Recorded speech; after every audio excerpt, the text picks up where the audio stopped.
Grande es este misterio de la piedad.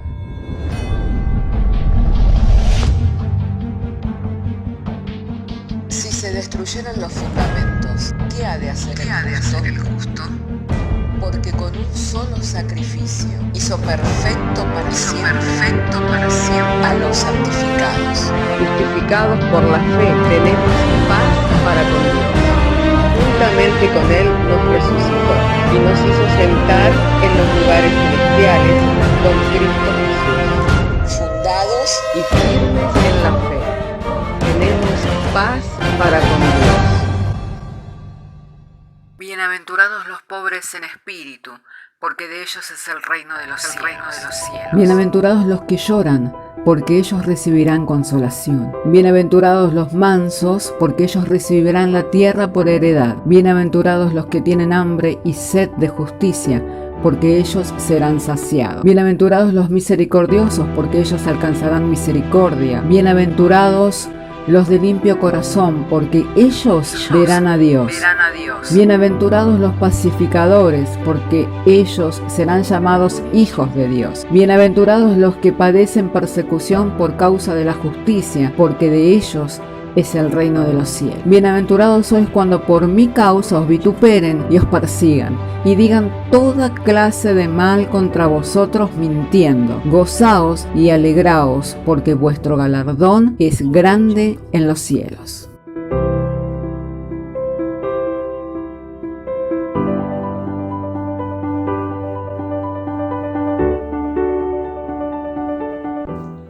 Evangelio de Marcos, capítulo 4, verso 21. Vamos a estar dando lectura juntos a las Sagradas Escrituras.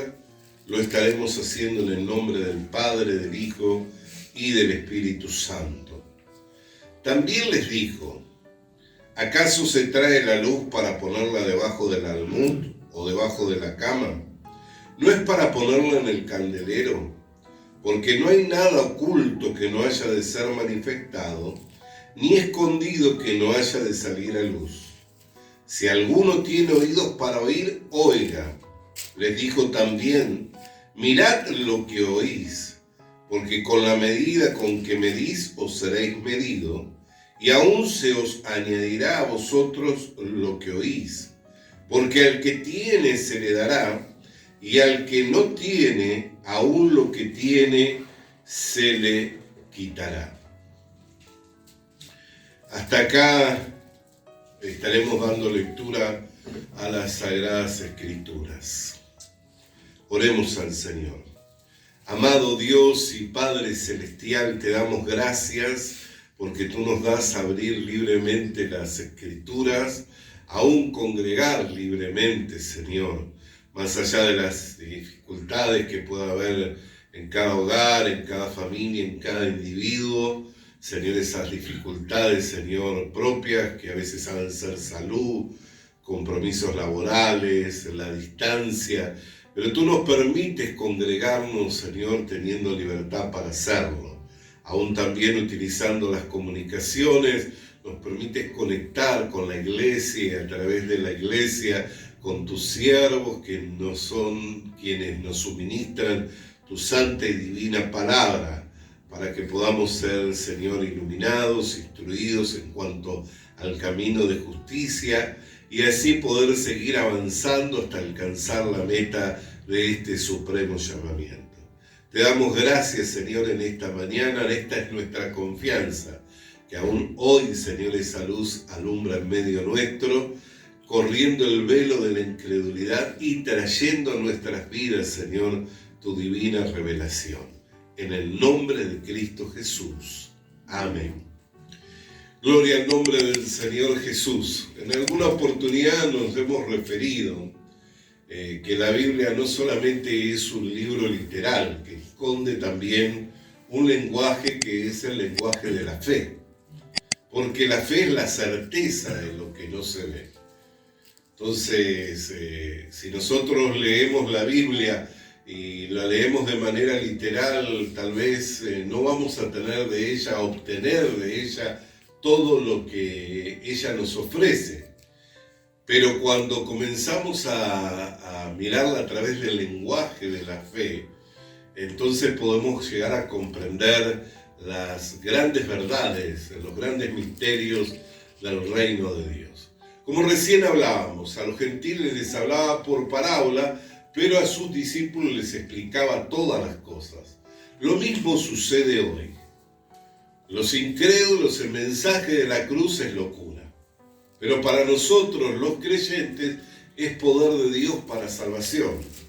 Quiere decir que hay una división, hay una separación que se produce entre los incrédulos y los que somos creyentes. El incrédulo no puede entenderlo a Dios, pues su palabra le sabe ser una locura. Pero el creyente tiene la gracia dada por Dios de poder llegar a entender todas las cosas. Por eso la Biblia dice, no hay nada oculto que no haya de manifestarse.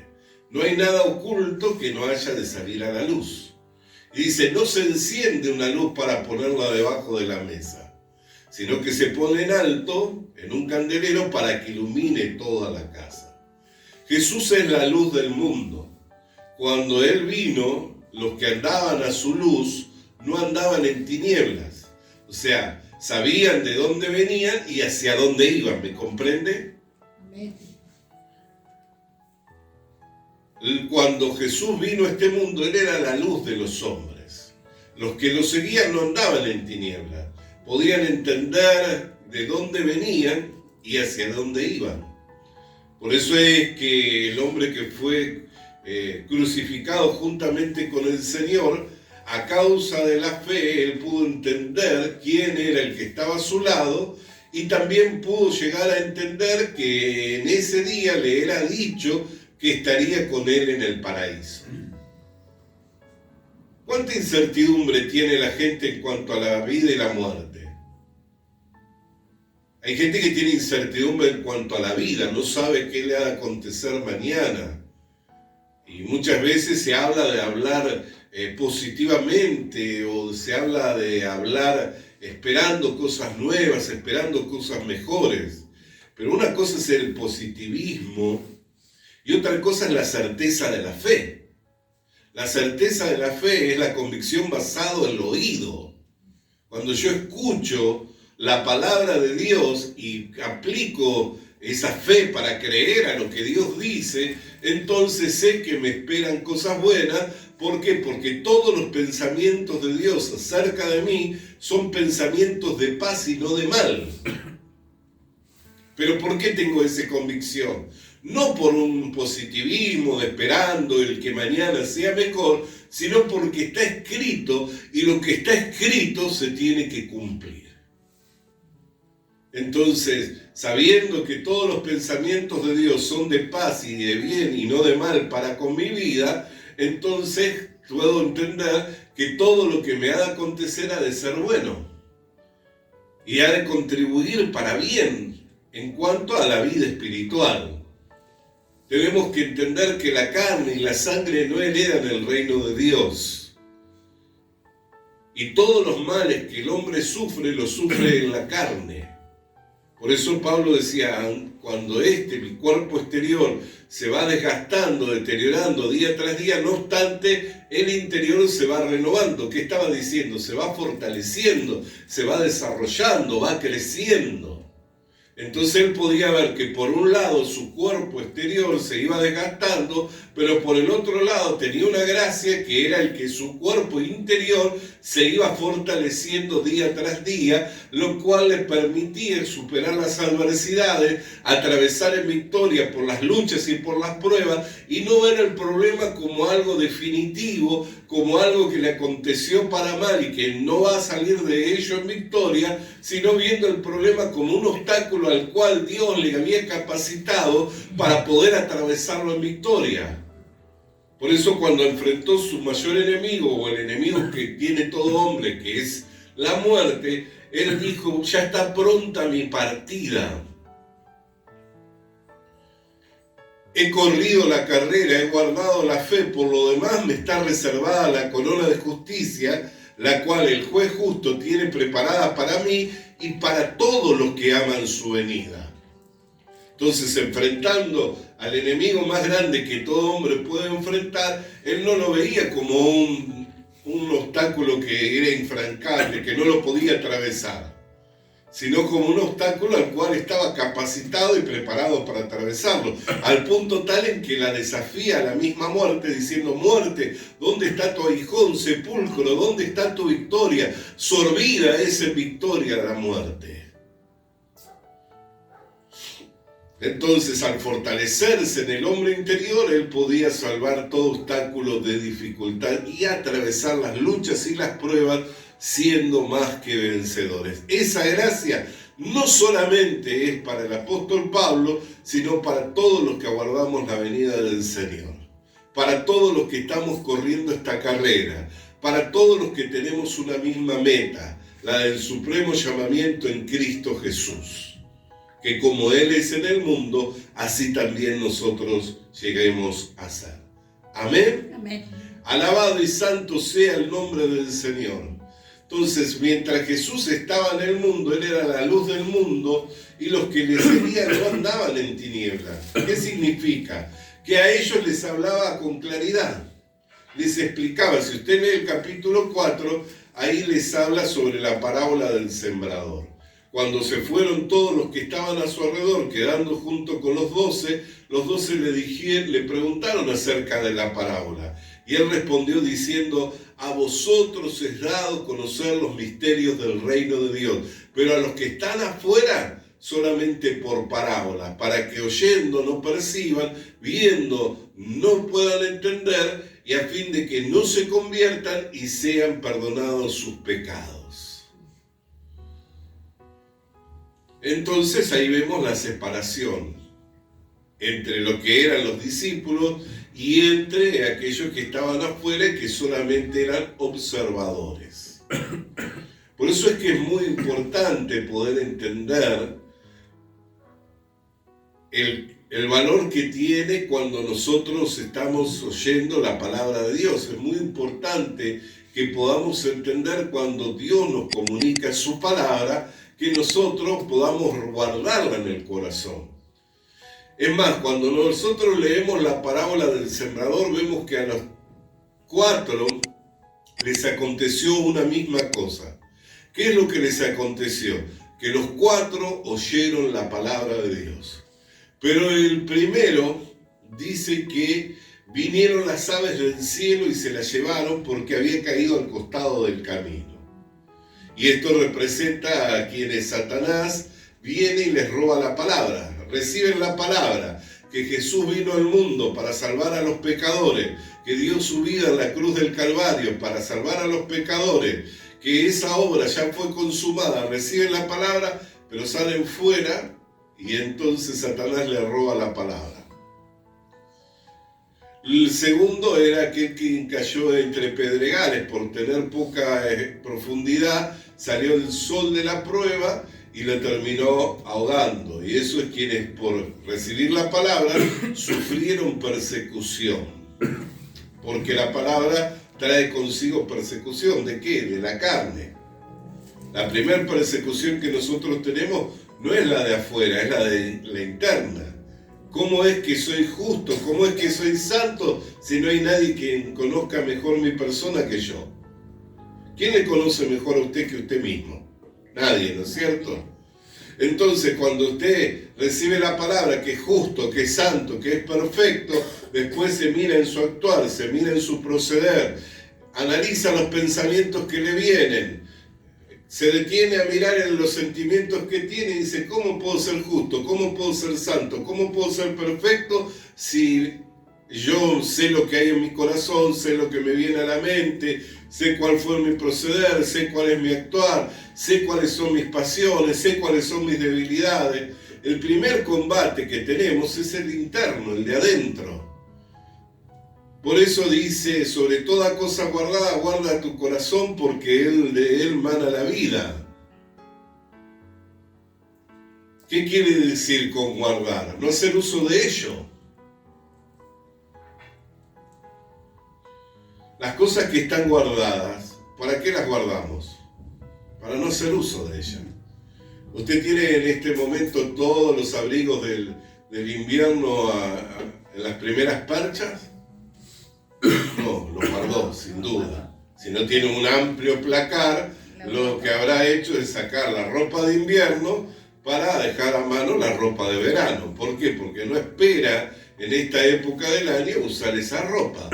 Entonces, si no tiene un amplio placar, lo guarda como cualquier vecino o vecina hace con la ropa de invierno. Sobre todo porque ya no es como en los tiempos bíblicos que tenemos 2 prendas, ¿no? No sé por qué, yo a veces miro mi placar y digo, no puedo ser yo un cristiano y menos un pastor. ¿Por qué? Porque no tengo 2 prendas. Tengo más de 2 prendas, ¿no? Pero la Biblia, ¿qué dice? Si tenés 2 prendas, ¿qué debes hacer con la otra? Dásela a tu prójimo, ¿no? Entonces, cuando uno guarda algo es para no hacer uso de ello. Dios no quiere que apliquemos el corazón, sino solamente a su palabra, para guardar su palabra. El tercero es aquel quien cayó entre los espinos y los afanes, la ansiedad de este mundo le terminaron ahogando. Y el cuarto es aquel que, habiendo oído la palabra de Dios, la recibió y la entendió y dio frutos del 30, del 60 y del 100 por 1. Y aquí que le revelo, le comparto una revelación. No le revelo porque no revelo nada yo. No, veo que están, lo tengo que decir con aclarar, ¿no? Porque están en esa iglesia y dicen, ¿usted hace revelaciones? No, yo no revelo nada. Amén. Pero le voy a compartir una revelación de la Biblia, de la palabra del Señor. Amén. Se me por meditar en estas cosas, ¿no? La palabra de Dios se tiene que recibir primeramente, para luego poder entenderla. Mucha gente primero la quiere entender para poder recibirla después, como Tomás. Muéstranos al Padre y creeremos en ti. Quería ver, quería entender, quería visualizar, quería algo tangible. Jesús le dijo, tanto tiempo he estado entre vosotros y todavía no me conocéis, ¿no sabéis que yo soy en el Padre y el Padre es en mí? El que me ha visto a mí ha visto al Padre. ¿Eso es una verdad? Así es una verdad bíblica.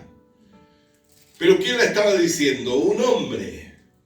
No es fácil visualizar a un hombre y decir, ese es Dios encarnado.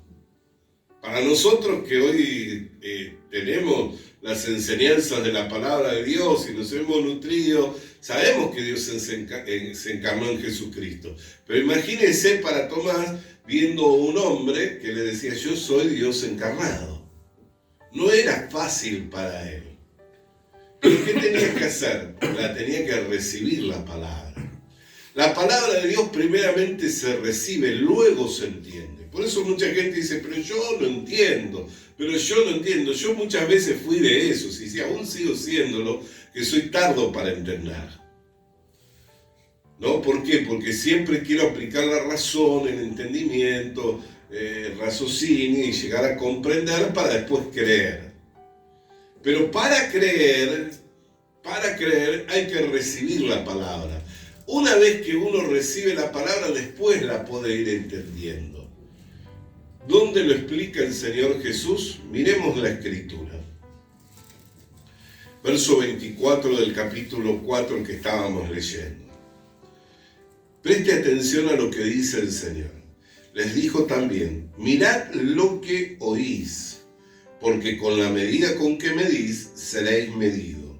Y aún se añadirá a vosotros lo que oís, porque al que tiene se le dará, y al que no tiene, aún lo que tiene se le quitará.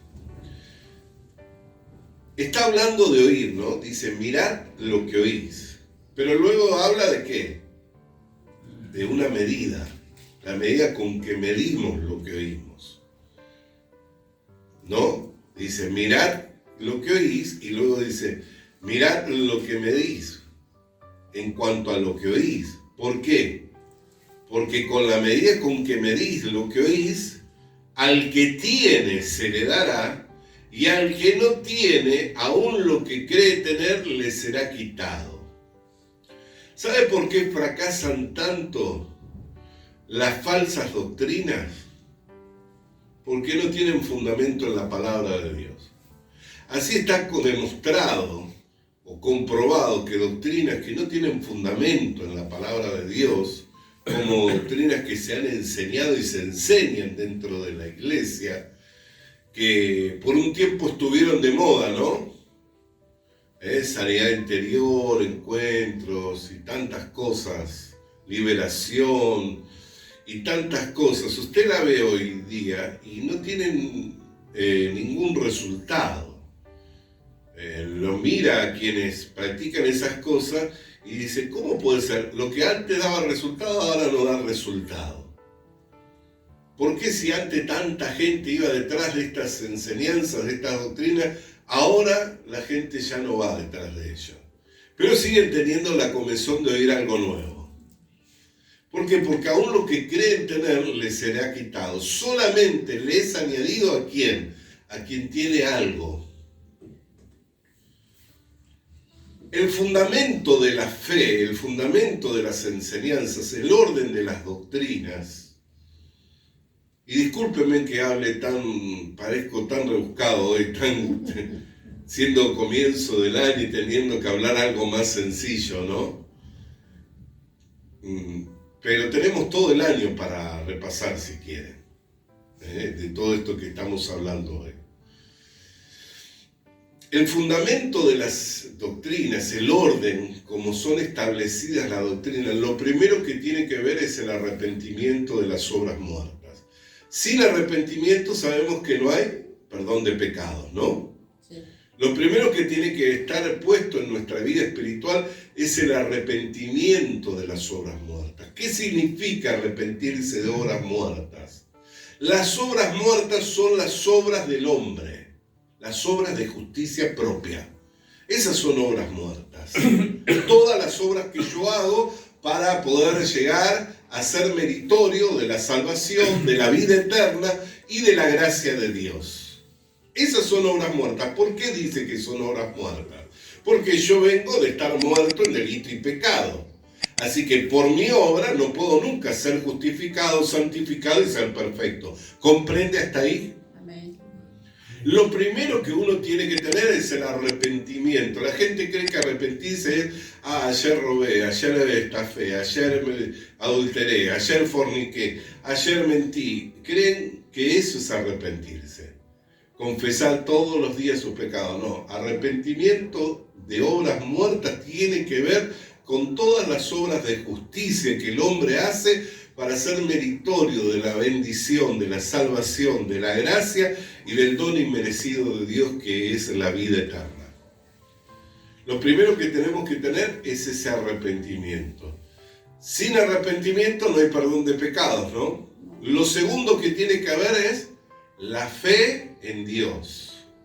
Que lo que para mí es imposible, limpiar mis pecados, para Dios es posible, y Dios lo hizo posible hace 2000 años en la cruz del Calvario. Si yo no tengo ese fundamento en mi vida cristiana, no puedo entender lo demás. Nunca voy a poder entender lo demás. Voy a ser como Israel, voy a estar dando vueltas en el desierto, tratando de entender los misterios de Dios, y nunca voy a llegar a conocer plenamente. ¿Por qué? Porque todo tiene un orden. Así como cuando nosotros mandamos a nuestros hijos, ¿dónde lo mandamos? ¿Directo a la universidad o lo mandamos primero a jardinera? Jardinera. Después a primaria, después secundaria, después a la universidad. Todo tiene un orden. Así también hay un orden dentro del crecimiento y del desarrollo de la vida cristiana. Si no está puesto el fundamento, el cual es Cristo, que no puede ser cambiado, después no hay manera de poder seguir edificando. Por eso Jesús habló de quien edificaba sobre la roca y de quien edificaba sobre la arena. El que edificaba sobre la roca, ¿quién es? El que escarbó, el que profundizó. Por eso Jesús habla de mirad cómo oís, porque con la medida con que medís lo que oís, seréis medidos, y al que tiene se le dará, y al que no tiene no se le dará, y aún lo que piensa que tiene. Mucha gente dice, sí, yo soy cristiano, tengo 25 años, 30 años, tengo un ministerio, tengo esto, tengo lo otro, y en realidad no tienen nada. En realidad no tienen nada. Es como los que fueron delante del Señor Jesucristo y dijeron, en tu nombre profetizamos, en tu nombre echamos fuera demonios, en tu nombre sanamos los enfermos. Jesús les dijo, apartaos de mí, hacedores de maldad, pues no os conozco. ¿Por qué razón? Porque nunca dijeron, en tu nombre tengo el perdón de los pecados. En tu nombre tengo la vida eterna. Nunca dijeron eso. Siempre hablaron de obras. Nunca hablaron de la obra de Jesucristo. Lo más importante no son las obras. Lo más importante es la obra de Jesucristo. Ese es el fundamento de la vida cristiana. Eso es lo que tiene que estar primero en nuestras vidas. Si yo no tengo la convicción de que he sido justificado, que fui santificado, que soy hecho perfecto. ¿Por qué? Porque todavía no entendí claramente el Evangelio, que es esa buena noticia. Entonces tengo que seguir escarbando. ¿Hasta qué? Hasta que encuentre un buen cimiento para recién a partir de ahí comenzar a edificar. Si yo edifico sobre la arena, las luchas y las pruebas van a venir. Que es lo mismo que Jesús habla en el Marcos capítulo 4 cuando dice, va a venir el sol de la prueba, va a venir las afales y la ansiedad de este mundo, va a venir Satanás, ¿y qué va a pasar? Se va a llevar la semilla, o la va a ahogar, o la va a secar. Solamente aquel que la recibe la palabra, la entiende, es el que va a dar fruto. Primeramente da fruto del 30, ¿ve? Después del 60 y después del 100 por 1. ¿Qué quiere decir? Que tal vez en los primeros pasos uno va a dar frutos del 30. Pero si sigue, le va a seguir siendo añadido, ¿para qué? Para que dé más fruto. Por eso dice, yo soy la vid, vosotros sois los pámpanos. Si permanecéis en mí, mis palabras permanecen en vosotros, llevaréis mucho fruto y seréis limpiados, ¿para qué? Para llevar más fruto. A medida en que nosotros permanecemos en el Señor y la palabra del Señor permanece en nosotros, Dios sigue trabajando en nuestras vidas para que crezcamos, para que nos desarrollemos y para que alcancemos todo aquello por lo cual fuimos tomados. Porque nunca llegamos por iniciativa propia a los caminos del Señor. Nunca llegamos por iniciativa propia a tener comunión con el Señor Jesucristo. Siempre fue plan de Dios. Fuimos escogidos, fuimos llamados, fuimos santificados para poder ser un pueblo suyo, celoso de buenas obras. Amadores de verdad. Siempre fue el plan de Dios, nunca fue nuestro plan. Por eso la Escritura dice, no se enciende una luz para ponerla debajo de la mesa. La luz ya fue encendida. Cuando vino Jesús, Él es la luz del mundo. Hoy, quienes formamos el cuerpo de Cristo, quienes somos la iglesia del Señor, seguimos siendo luz en el mundo. Por eso Jesús dijo, vosotros sois la sal, vosotros sois la luz del mundo. Pero la luz verdadera es Cristo. Y nosotros recibimos esa luz. Se lo voy a ejemplificar. ¿La luna tiene luz propia? Sabemos que no. ¿Qué es lo que refleja la luna? La luz del sol. ¿No es cierto? Sí. Así nosotros vemos, según la posición, luna creciente, media luna, luna llena. Creo que ayer, antes de ayer, había luna llena, ¿no? Sí. Después empieza a menguar. Eso es de acuerdo a la posición, a cómo el sol impacta en ella. ¿Cuándo se encuentra llena? Cuando se encuentra el sol y la luna frente a frente. Así también es la iglesia. La iglesia es la luna, no tiene luz propia. Jesús es el sol de justicia. Cuando nosotros estamos frente a frente al Señor, cara a cara al Señor, alumbramos a este mundo. Alumbramos a este mundo con intensidad. No siempre estamos frente a frente. ¿Por qué? Porque a veces estamos desviados, a veces estamos descuidados, pero seguimos recibiendo la luz del sol de justicia. Amén. Cuando estamos frente a frente, entonces ahí reflejamos la luz. No tenemos una luz propia. Nosotros reflejamos la luz de Cristo. Él es el sol de justicia y nosotros reflejamos su luz. Entre tanto más cerca estamos del Señor, tanto más vamos a reflejar su luz. Por eso es que el gran mal en este tiempo es la apostasía. Antes de la venida del Señor, dice que será la apostasía. ¿Qué significa apostasía? Apartarse del Señor. Mucha gente se ha apartado dentro de las iglesias, siguiendo la tradición de la iglesia, siguiendo las doctrinas de hombres, siguiendo las enseñanzas de hombres y dejando a un lado las escrituras, dejando a un lado la palabra del Señor. Pero si nosotros, hermano querido, estamos cerca del Señor y su palabra la tenemos guardada en nuestro corazón, entonces tanto más vamos a reflejar. Por eso la Biblia dice, al que tiene, se le dará más. Usted tiene que tener la seguridad de que es salvo. Tiene que tener la seguridad de que ha sido santificado. Tiene que tener la seguridad de que fue justificado. Tiene que tener la seguridad de que fue perfecto. No porque se lo diga yo y se lo repite una y otra vez, sino porque la Biblia lo dice. Porque la palabra de Dios lo dice. Si usted lee Hebreos capítulo 10, verso 14, si usted lee capítulo 9, si usted lee capítulo 5 de Romanos, la palabra de Dios nos lo dice. Que hemos sido justificados por la fe, tenemos paz para con Dios y entrada a esta gracia. Romanos capítulo 3 dice en el verso 23, por cuanto todos pecaron quedaron destituidos de la gloria de Dios, siendo justificados gratuitamente, verso 24, mediante la redención que es en Cristo Jesús. Hebreos 10:14 dice, con un solo sacrificio hizo perfecto para siempre a los santificados. No es porque yo lo repito y lo repito y lo repito, sino porque está en la Biblia. Y si está en la Biblia es palabra de Dios. Y si es palabra de Dios tenemos que mirar bien cómo oímos. Dios es verdadero, todo hombre sea mentiroso, mas Dios permanezca siendo veraz para que en el día del juicio nosotros podamos vencer. Cuando yo me presente en el juicio del Señor, no me voy a presentar con los dichos de mi boca, me voy a presentar con la palabra del Señor. Y cuando me pregunte si soy merecedor de la vida eterna, si soy merecedor del reino de Dios, voy a responder Romanos 3:24, justificado gratuitamente mediante la redención que es en Cristo Jesús. Respondo con la misma palabra.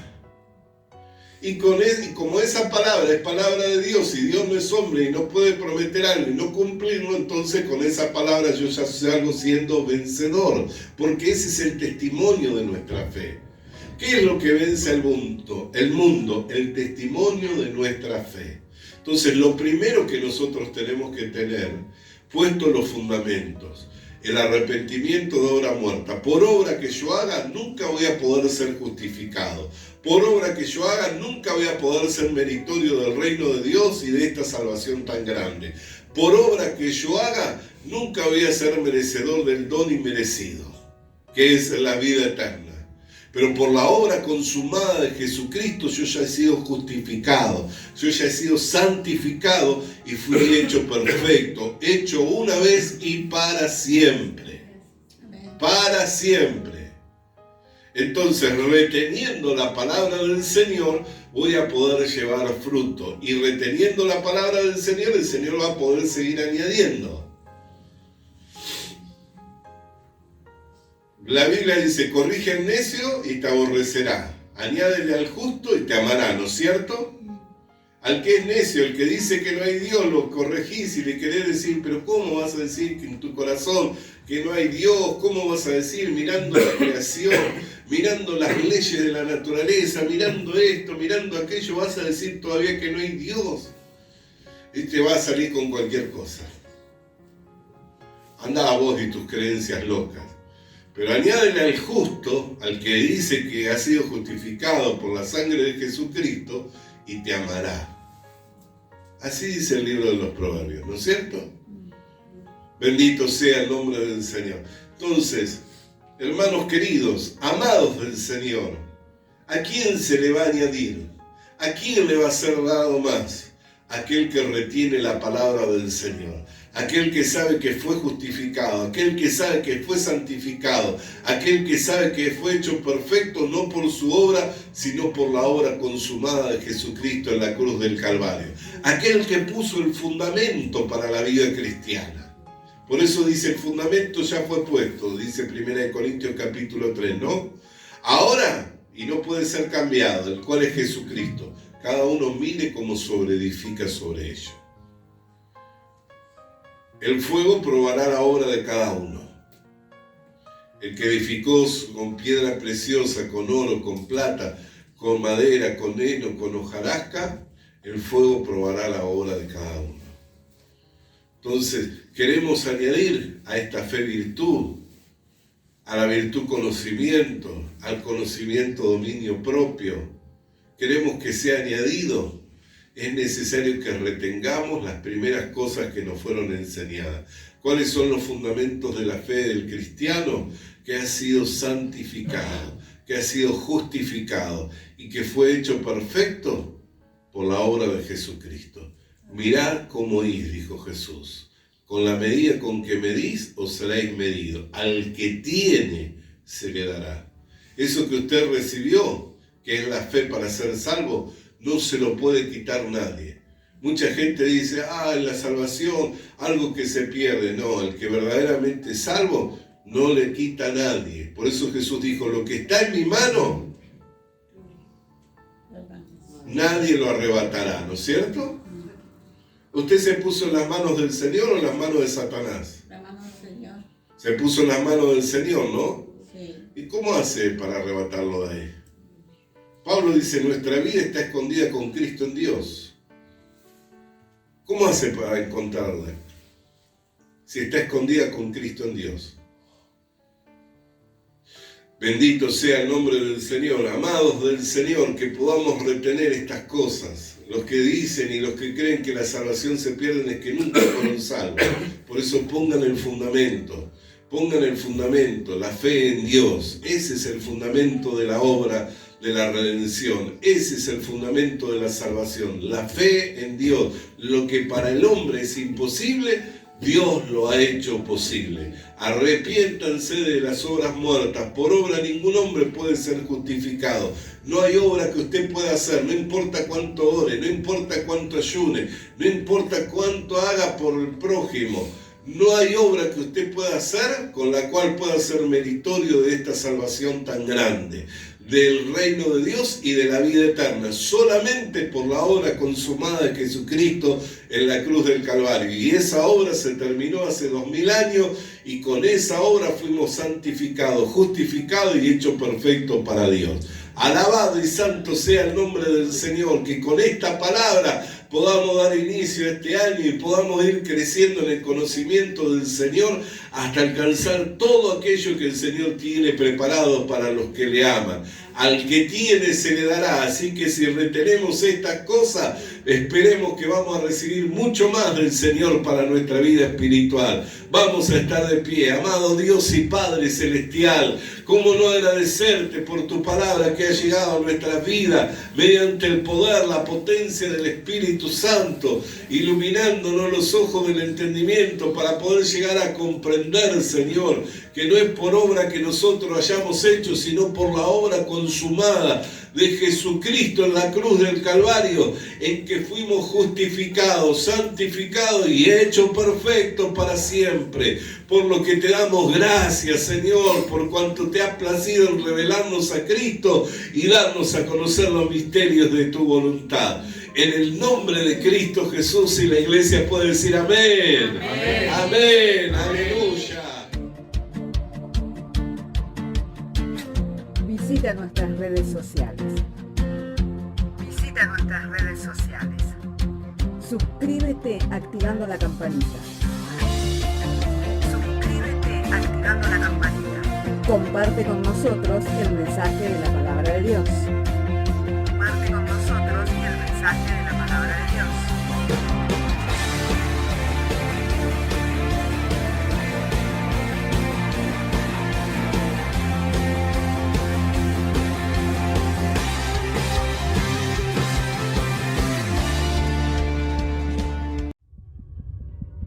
Le animamos a que consiga una Biblia,